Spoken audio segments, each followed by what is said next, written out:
Reverend Don Lewis, coming to you from the beautiful metaverse, and more specifically from beautiful downtown Danville, Illinois, homeland of the Corellian tradition. And this is Midday with Reverend Don. Welcome. And as you know, if you follow Midday with Reverend Don, you can type your questions or comments onto whatever platform you are watching on, and for most of those platforms, they'll show up here in my chat room.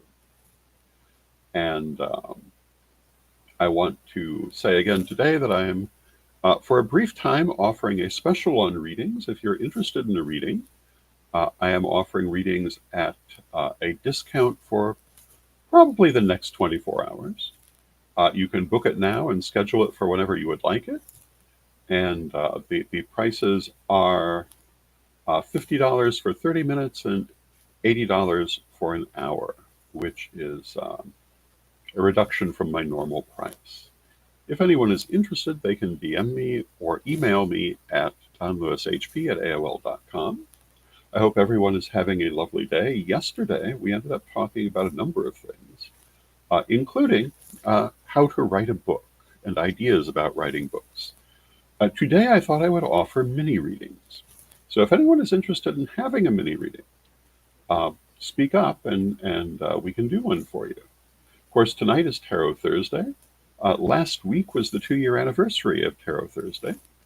But tonight you can join Reverend Mary and get mini readings there as well. And I have my cards, and I'm going to cleanse the deck. And I've been doing readings for a long time, and it's been a very interesting journey. I've met so many interesting people. Met a few people who were perhaps more interesting than they might be. Had many adventures. And I've found it to be a fascinating thing. It's interesting to be looking back on life, particularly with the world in the state that it is at present. I sometimes ask myself, how did we get here? But the truth is, it was quite obvious. It's why we had a Corellian peace campaign all these years. And we need peace more now, I think, than ever. So I'm going to start by doing a reading for the... and hello to Renee. I would love to know where I lost my keys. Well, tarot cards can't answer that kind of question. At least not easily. We would need to ask all the different places where you might have put them. And hello to Mary in the chat room. Tarot cards can answer general questions that describe a situation. They can answer yes and no questions. Hello to Kayleen. And Mary asked for a birthday reading. Happy birthday, Mary. And happy birthday also to Arlene Hebert. And Kayleen says, I'm nervous about an informal meeting I'm going to tonight. Would appreciate a mini reading on that, please. Yes, we can do that.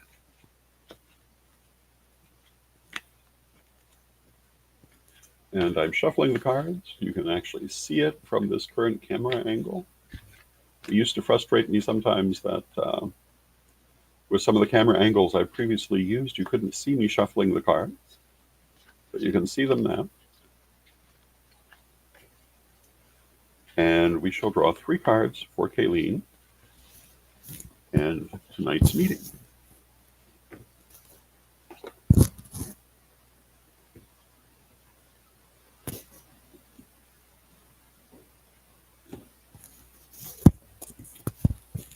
I've drawn the Queen of Lamps,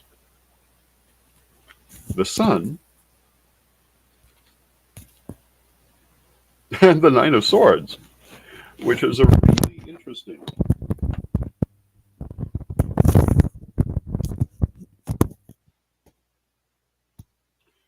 interesting group of cards. So I'm going to start with the Nine of Swords.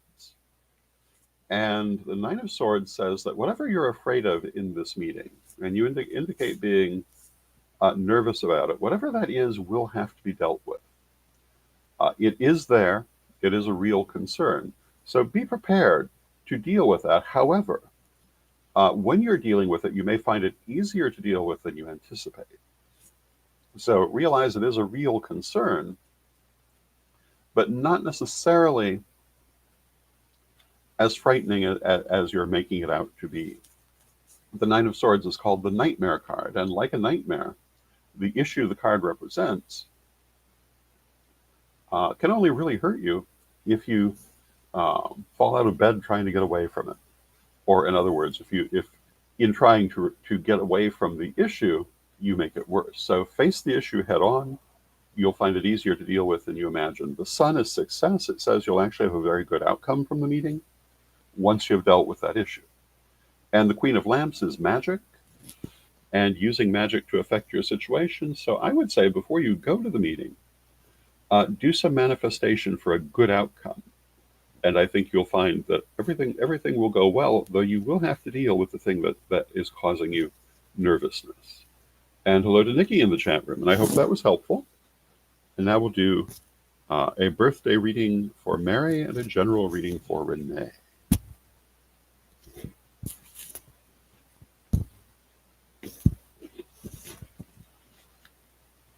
The tarot cards can answer a number of different kinds of questions, but when it comes to something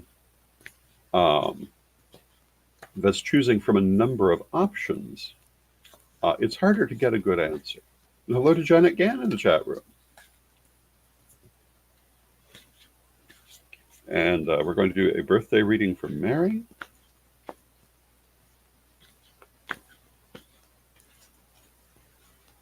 I hope you're having a wonderful birthday, Mary.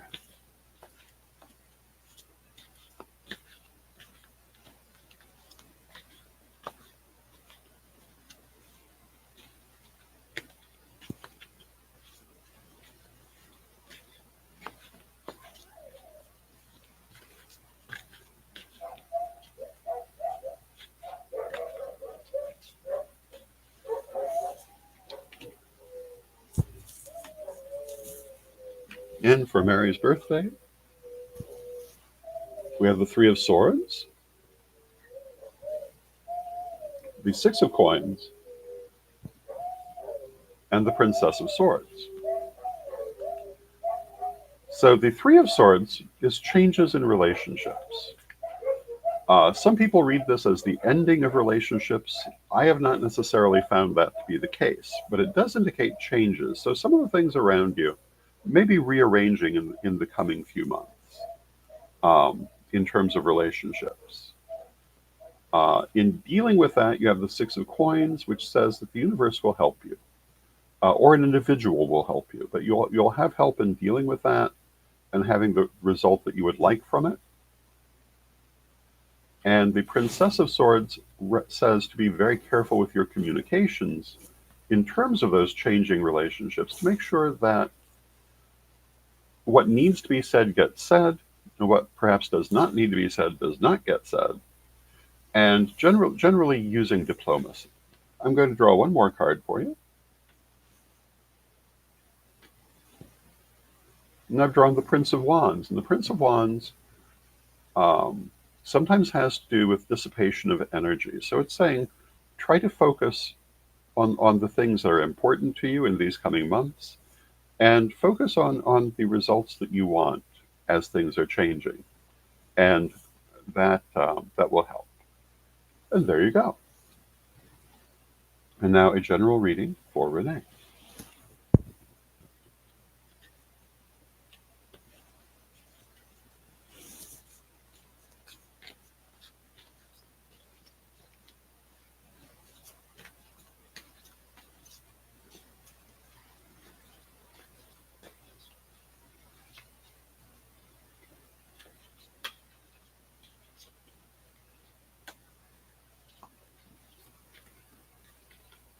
And we shuffle the cards.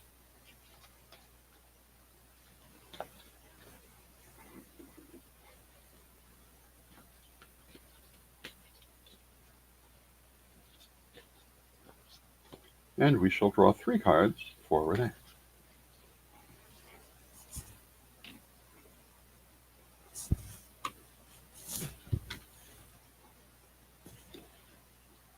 And I've drawn the 4 of Wands, the 5 of Swords, and the Chariot. So, the 4 of Wands is a card of celebration and success in community.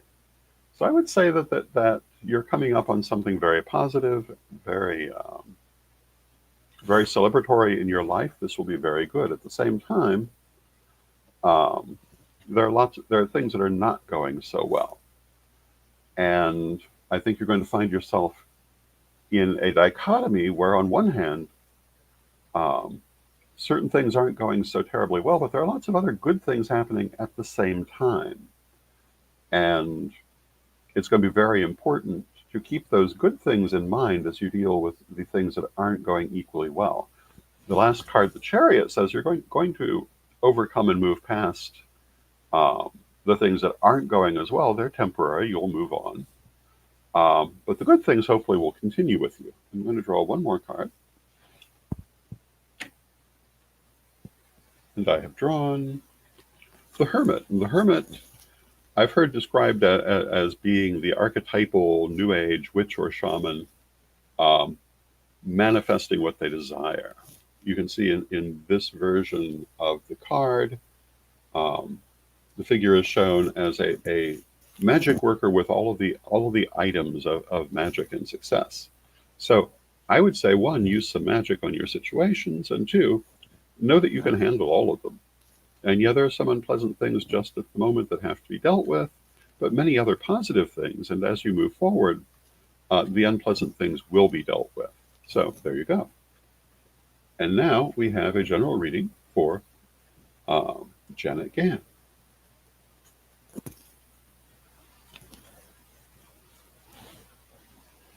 We start by clearing the cards.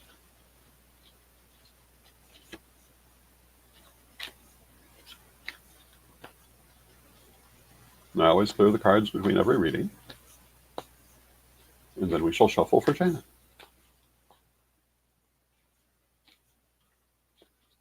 And we shall draw 3 cards.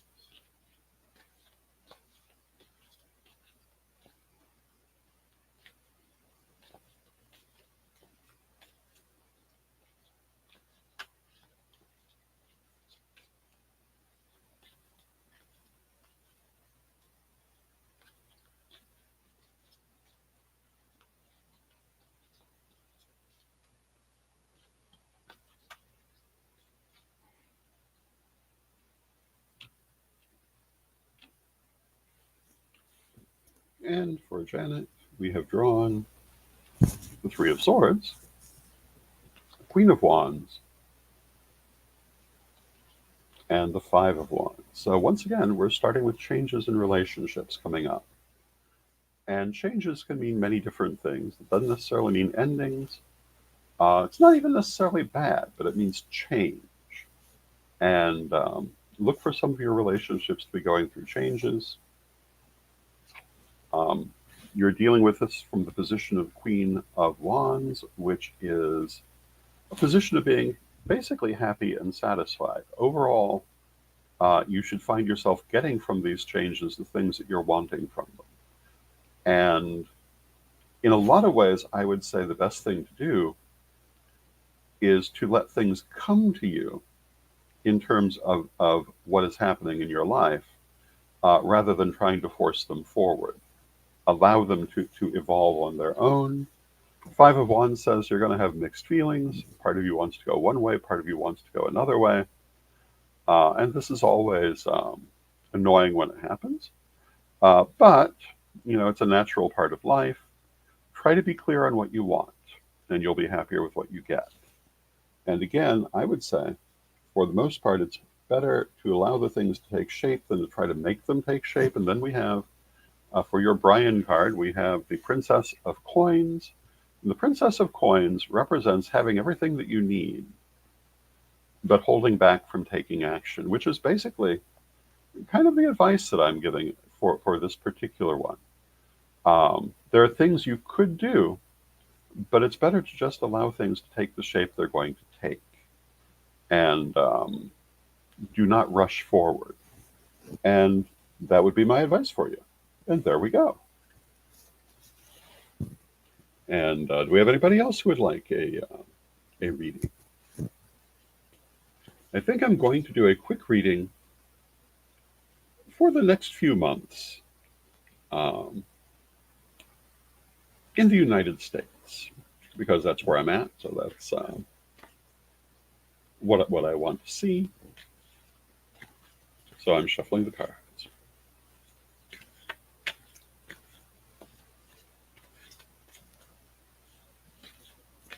And thank you, everyone, for your questions.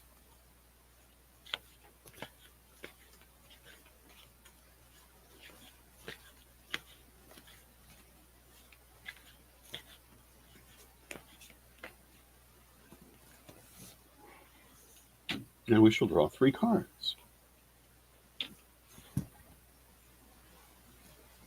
We've drawn the 4 of Wands. And you can see me shuffling this deck. We've drawn the Queen of Lamps. And we've drawn the Princess of Cups.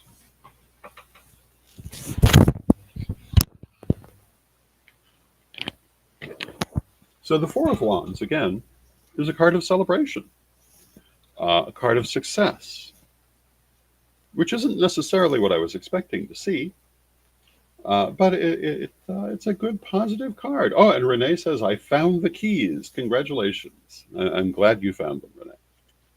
With it is the Queen of Lamps, which is magic, which says manifest for what you're wanting. And finally, we have the Princess of Cups, which says, there's going to be a lot of emotion nonetheless. And that only stands to reason because the emotions are so high everywhere already. But yeah, it's not a particularly dark reading. Let me draw one more card. And I've drawn the Hierophant. And the Hierophant says, listen to the voice of Spirit. Let Spirit lead you. Listen for the messages of Spirit, and understanding will come with them. So the way I would take that is to remain connected to Spirit, be guided by Spirit, use magic to manifest the best possible outcomes. And I'm not really seeing anything one might be afraid of.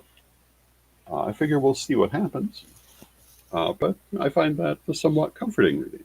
We'll see where things go. It doesn't seem like a comforting time, but we shall see. You never know what might happen in the world. I would say that these times we're living through prove that, but all times prove that. The world is always a most interesting place. So do we have anyone else who would like a general reading? Or anything else in the chat room? And if not, I will probably, I don't know, tell psychic stories maybe.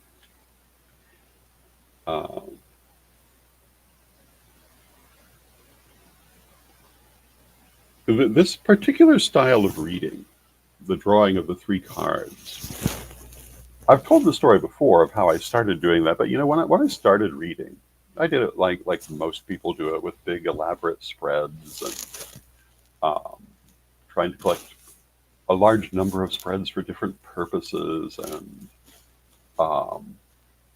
that's fine, and it worked well. But I was working at the D&H Fair Circuit here in Central Illinois, and they required that you give a 20-minute lecture every day. And I was not as used to speaking in public then as I am now, by far. And a number of other readings a number of other readers were doing these mini readings for their lecture to show what they could do for people. So I decided to work with that, and started giving the mini readings, and I found that they worked as well or better than the big elaborate spreads for me. and that Spirit could use them just as easily to give the most important information. And I've tended to focus on 3 cards at a time ever since. I will use other spreads occasionally, um, but for the most part, if I'm doing a card reading, I will do 3 cards at a time, usually 9, maybe 12 cards um, on a particular question in a longer reading, depending what all they have to say. Sometimes it will need to go longer than that. Sometimes 3 cards is enough. But I found simpler, for me at least, worked better, and I find that in a lot of things. So if you're a reader or you're thinking of becoming a reader, my advice is experiment with different styles and see what works well for you.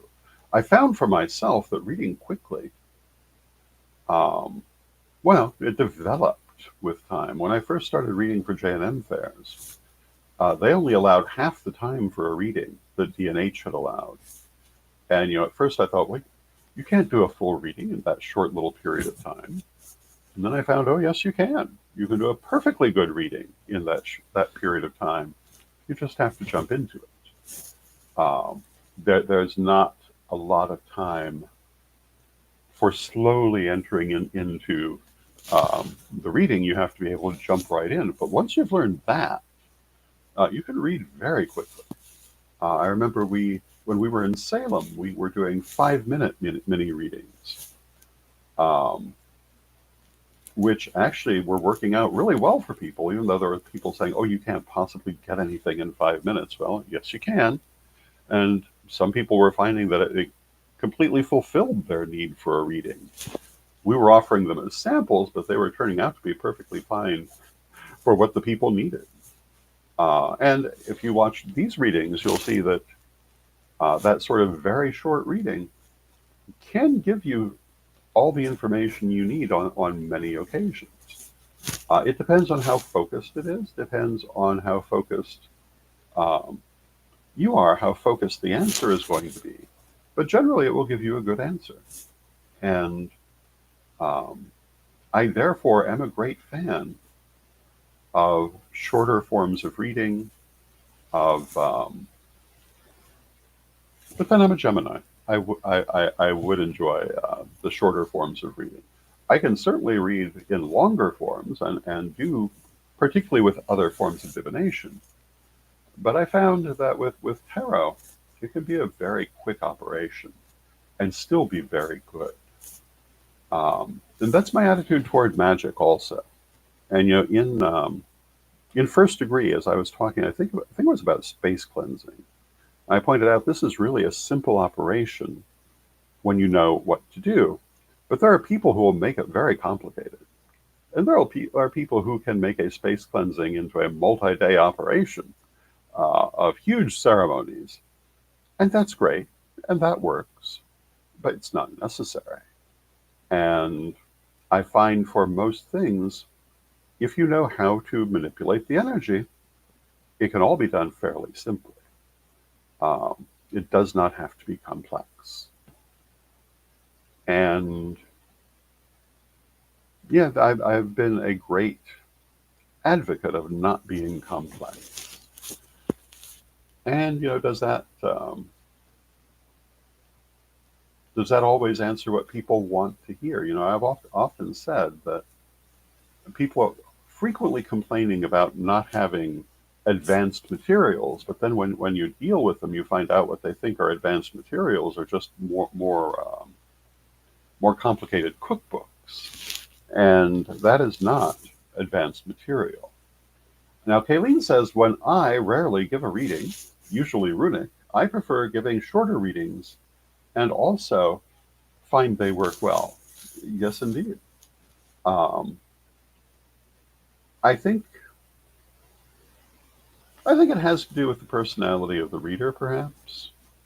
Um, it's weird because, as I was talking about yesterday in terms of writing, my writing is anything but short. And I frequently quarrel with computer grammar programs over ideas like uh, concision and um, keeping things short and simple because I don't really see that as being particularly good writing. But I do see it as good reading. So it's interesting. One of the reasons I don't see it as good writing is that I think you sometimes lose your meaning if you are not careful and sometimes complex in what you say. Of course, I have to admit, chances are the reader is not reading with the same level of complexity that I am writing.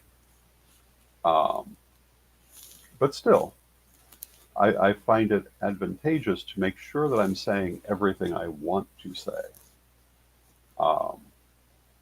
even if it sometimes takes a little longer to do so. Because sometimes you can accidentally leave out important things in trying to be short. I know, for example, well, when I was doing Rev Don's vlog, I usually was able to include everything I wanted to include, but sometimes I would look back and say, well, I should have also said X. But because I was speaking off the cuff, I didn't think of it.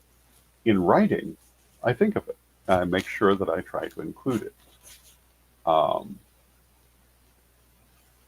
And these are things to think about.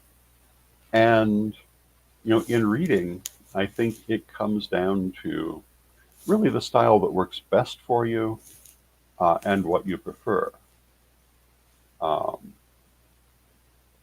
And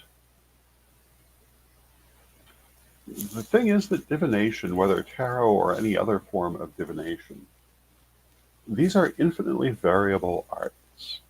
They are very adaptable to individual style and preference. Even those that are very, very structured, like astrology, for example. But still, how you pursue it, how you present it, can be very individual.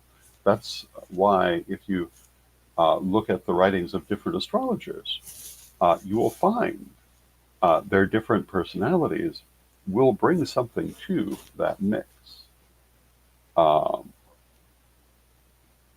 And Kayleen says computer grammar programs would probably have a fit at the Hitchhiker's Guide to the Galaxy, but I love that humorous style of writing. And that's exactly so. And I think the computer grammar programs are probably perfectly fine for business writing, maybe even for academic writing, neither of which is something that I'm doing. But when we come to creative writing, I think it's a whole different thing.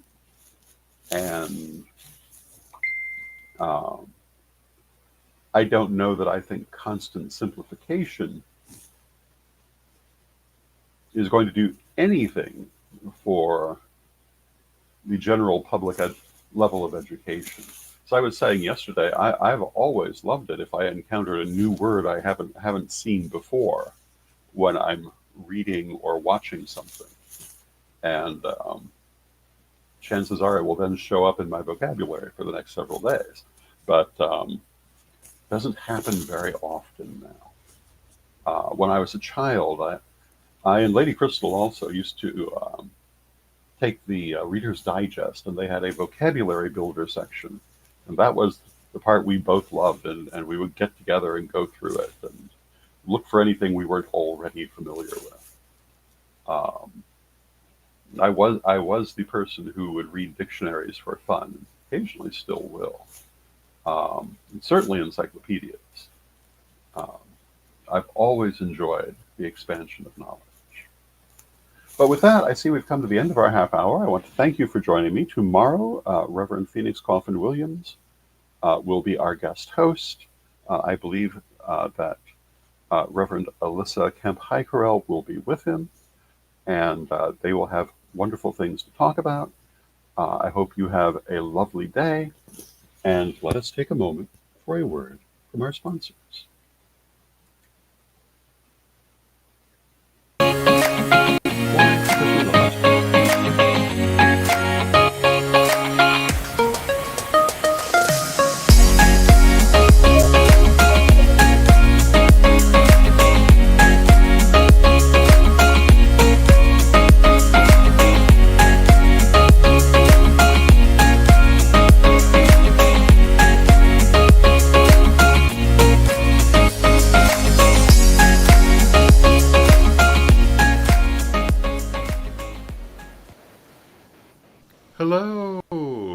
Rev Don Lewis, coming to you from the beautiful metaverse, and I would like to invite you to my Don Art showing and auction on Friday, May 9th, with original pieces and prints of my artwork and other interesting items, with the auction at 5 p.m. on Whatnot.